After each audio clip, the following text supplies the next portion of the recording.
Hey there, it's Chaya, and I'm back with another episode of Naked, the untold story of the aftermath of living with the big four A's: alcoholism, anxiety, abuse, and ADHD. I'm not talking about my childhood because I think that's another whole story. But what I do think is really important, and what I want to bring to your attention, is that we're not children anymore, yet whatever it is that we went through as children affect us today. And I want to show you the ways and how it affects us, so that perhaps, just perhaps, even one of you have the chance to choose differently than me. Choose differently than you would before, because you're aware of the consequences of living with whatever you lived with, whatever your story was as a child. It's still here today. It still is affecting you today. And I hope this helps. Today, I'm going to talk about, further on into this process, going into the 3 stages of a narcissistic relationship. And the reason I'm spending so much time on this, aside from the fact that I was in a relationship with a narcissist for 9 months of my life. Ow. Literally in hell. I believe that this caused a big spiral for me. And I believe for all of you out there, if you can steer clear of narcissists, if you can recognize the signs, if you can get out before, if you can find yourself people who aren't narcissists, I believe your life will be so much better. I believe that peace, sadly, is one of the biggest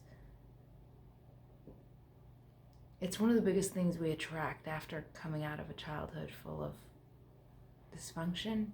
We attract this dysfunctional type just to match what we know, because it's more comfortable than new stuff. And it hurts, it's harmful, and it doesn't help. It doesn't take away what was. In fact, it just makes it worse. So today, I want to talk about the 3 stages. So God, grant me the serenity to accept the people I cannot change, the courage to change the one I can, and the wisdom to know that one is me.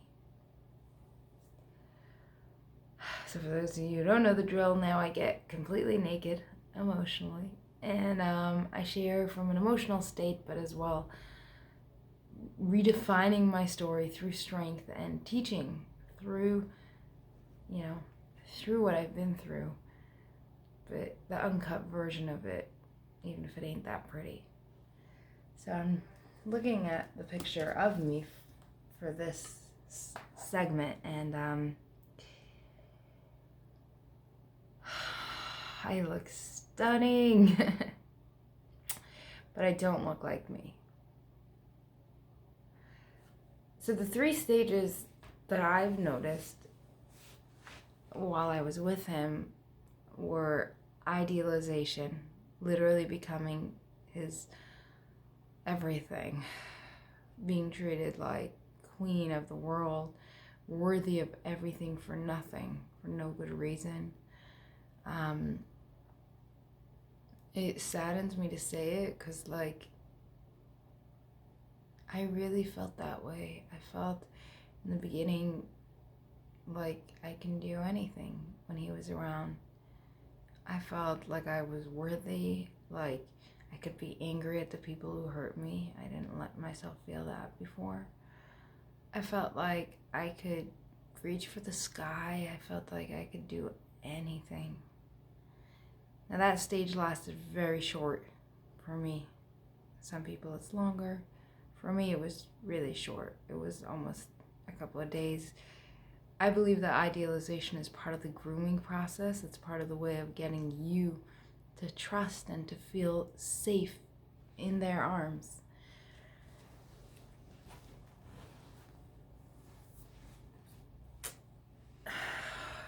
Then comes the next part that I pause and I shudder.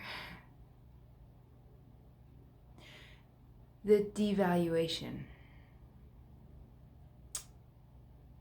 Devaluating you, making you feel like you're nothing, like you're worthless.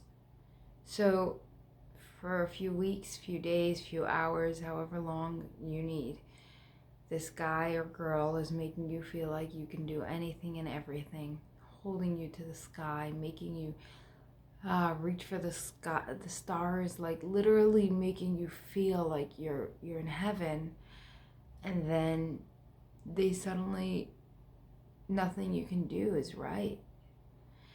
And for me, that woke up my core wound, the wound of my childhood, of nothing I could ever do was right. Like, it was just never good enough. And it made me crazy. I needed him to idolize me again. And the way they make you feel when they idolize you, it's like an addiction. You need more of it.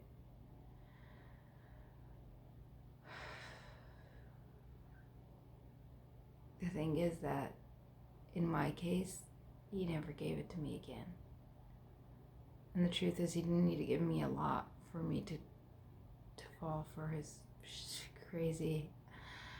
I felt so horrible before he came into my life, and if you watched previous videos, you know, like, I felt rejected, I felt abandoned, I was abandoned on some level, I was completely alone, I isolated myself already before he came into the picture. By the time he came in, all he had to do was make me feel pretty and good and allow me to vent, and I felt idolized. I felt no one was giving me that space. He was. And that's why I spoke about how important it is to know if you're giving off those signals, because if you're in distress, these guys, they come out of nowhere. These girls, the guys, they come out of nowhere. Now, we're not here to talk about how they became who they became, and we're not here to judge them, but we just want to stay away from them. Stay the hell away from them. Because when you're vulnerable like that and they start the process, you're doomed. After the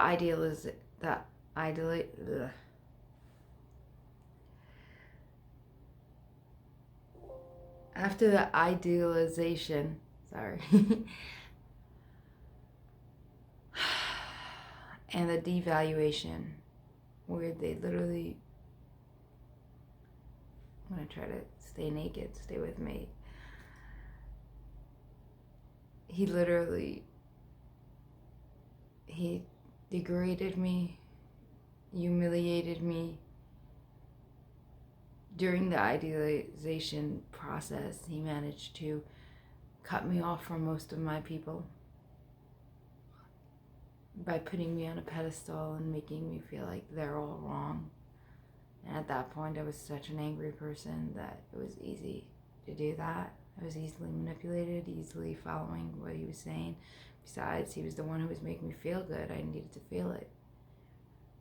And when the devaluation came, he used everything I told him against me. He started calling me the stuff my dad would and saying all those stuff and just saying everything. He started gaslighting, getting me angry and sad and really depressed. But most of all, telling me how I'm crap and I won't amount to anything.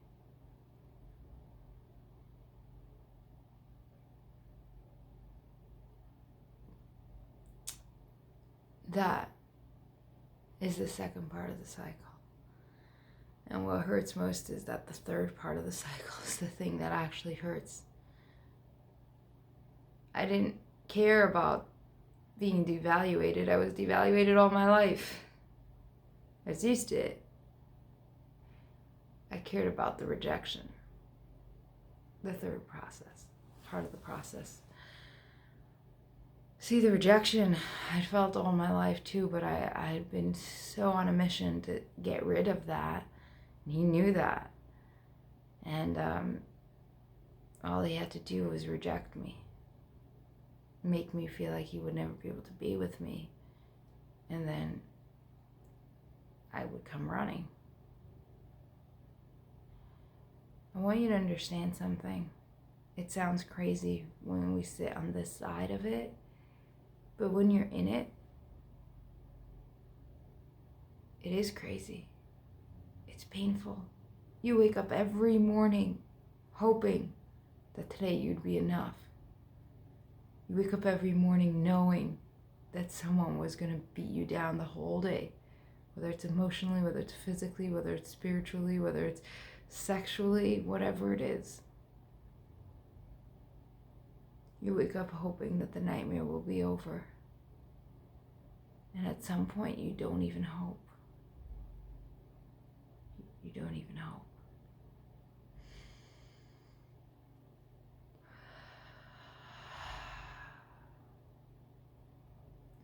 So if when I speak about this, it brings up immense pain, and you know you're in this cycle, I want you to know there's a way out. There is. One day when the pain is too much, one day when you become courageous enough, one day when you've just had it, one day you can step out and leave. I don't care if you're married with a bunch of kids. I don't care. It happens with everything. This character trait is not limited to young or old or a gender or a type. It can be anywhere. This kind of person can be anyone.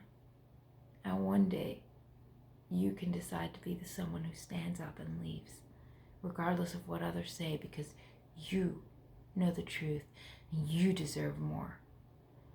And if I'm bringing up for you pain because of other people you know going through it, or just something inside of you feels something, I urge you to continue.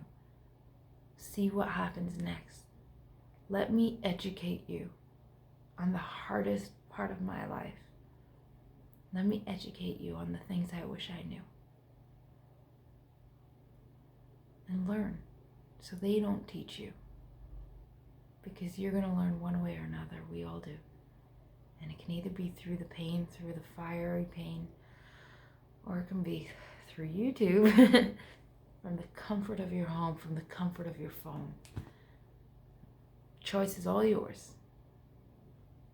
Now, if you like what I'm doing, if you support my mission of educating the world, of redefining our stories, of making space, please like and subscribe. I'll see you tomorrow.